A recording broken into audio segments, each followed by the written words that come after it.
જેવો હોય આવા ખર્ચા કર્યા અને આવા દેવીના ઉજાગરા કર્યા હોય ને આવી પબ્લિક બેઠી હોય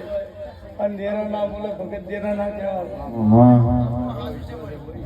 કોકની તો કોણ પાવળિયા ના જગાડે દેરા ના કહેવાય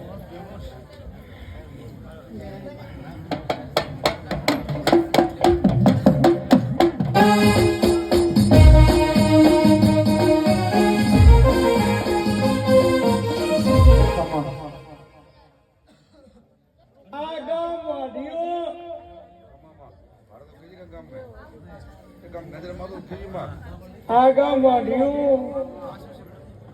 અને અત્યારે મારો માતાનો ભગવાન કે છે હે અંધારી એકમ કે બીજ કે એવું ભગજી આ રીતે તો એવી રહેશે